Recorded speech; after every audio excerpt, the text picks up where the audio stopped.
Ghanatube sunyi modafo snowy masanso atenase ensema wodo ekoso ewo man Ghana mu monsa ebeka matenase seidie ene makwakopoa ensem ano ede ebro ebusianfo entempaso no dimechi na yenkotie ensem nibi. You're watching The Marketplace. Happening now, President John Mahama making his first public appearance outside the Greater Accra region after being sworn in as President of Ghana.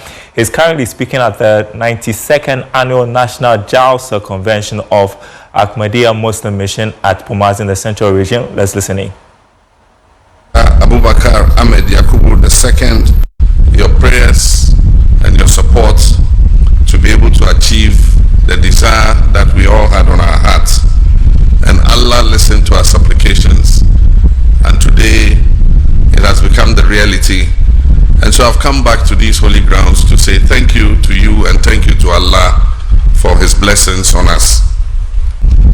Justice is a moral compass that must guide our every decision, every law, and every interaction in our nation. To this end, the new NDC administration is resolutely committed to strengthening our justice system to ensure judicial independence and address the systemic inequalities that currently exist. I can assure you that this administration will work tirelessly to ensure that every Ghanaian, regardless of your status or background, is treated with dignity and afforded equal protection under the law.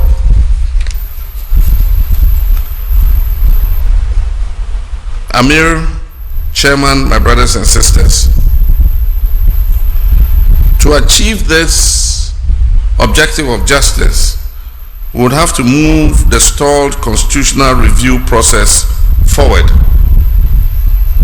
To achieve this, I would soon establish a committee to begin the planning of a national constitutional review validation conference to achieve broad consensus on the way forward for the constitutional amendments that we have all proposed.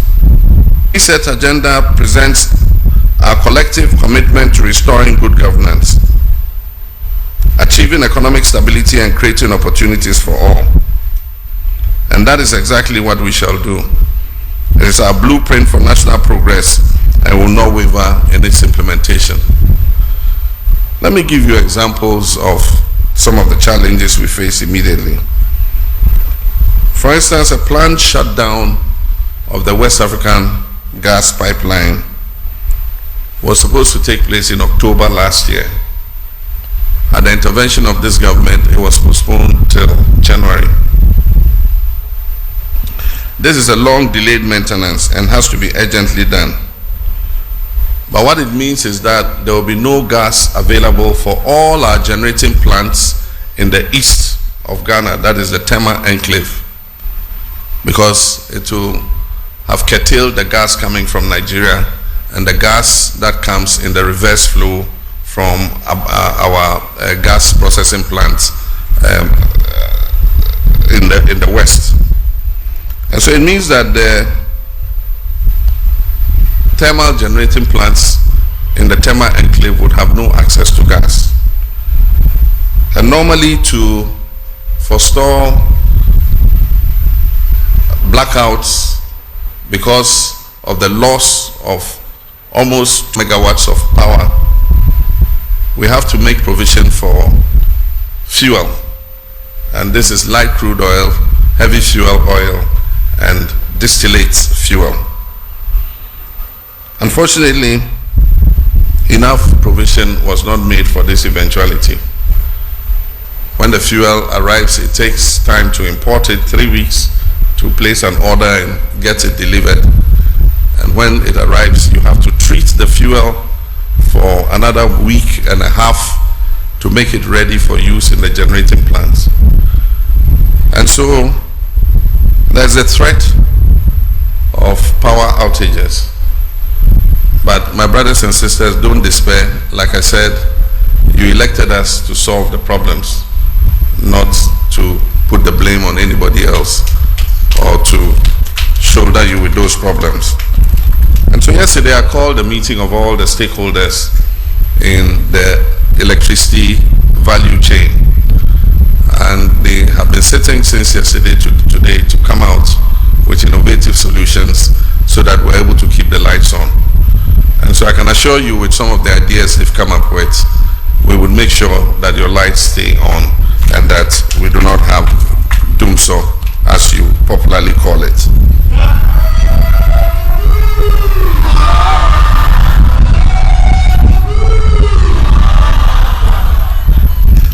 Amir Chairman, education is the cornerstone of national progress.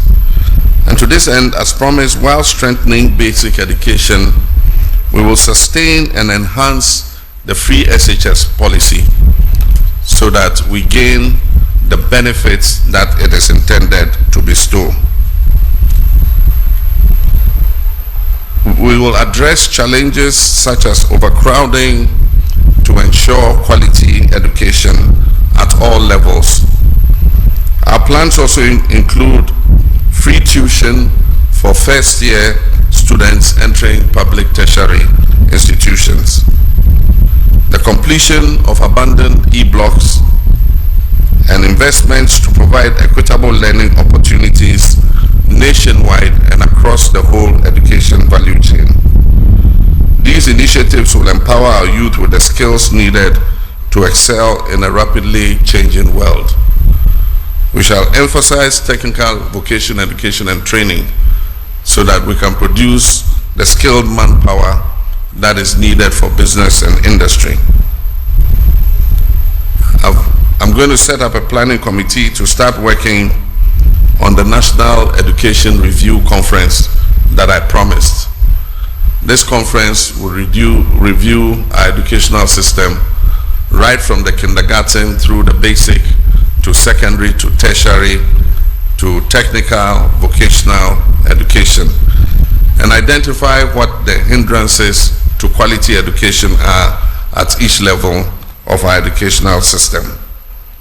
I believe that this conference will come out with new ideas in order to provide us the outcomes that we need as a nation. Amir Chairman, a key focus of our administration is economic revitalization, as I said in my inaugural speech. This is going to be our immediate priority. How to stabilize our economy, bring down inflation, stabilize our currency, and run the economy in a transparent and accountable manner. Through a homegrown fiscal policy, we intend to alleviate the economic strain on citizens by removing some of the burdensome taxes and prioritize efficient revenue generation. It's our intention to capture more of the informal sector into the tax net so that we can fairly share the burden and incidence of taxation. The 24-hour economy policy, inspired by and tailored on global success models, will play a strategic role in this endeavor. This transformative initiative will create sustainable jobs, modernize our economy, and unlock Ghana's growth potential. In addition to this, healthcare is another urgent focus of our administration. We will prioritize investments in infrastructure and human resources to ensure accessible quality medical care. We shall continue abandoned health projects and operationalize them as key steps towards expanding healthcare access nationwide. My brothers and sisters, let me at this stage commend and congratulate the women of Ghana for the historic achievement in electing for the first time a female as the Vice President of the Republic of Ghana. We have broken the first glass ceiling to allow our women to progress even to the highest offices of the land. But there still remains one ceiling, and that is a concrete ceiling. And I assure you that myself and Professor Jane Nana Opokwajiman are going to work to break the concrete ceiling so that the next generation of women can follow and aspire even to the presidency of this country. Madam Azese mudi mechi kotie ensema hodo a ekoso ewo oman Ghana mu ewusiafo betimi edo comment no ewu kimi na mejebre akenkani na ede amo aha eye Ghanatube so open semetia e na odi weni achemu ana so obetimi subscribe na odo nsa emia bell no so ede ama me fefefe aha eye Ghanatube so siade makram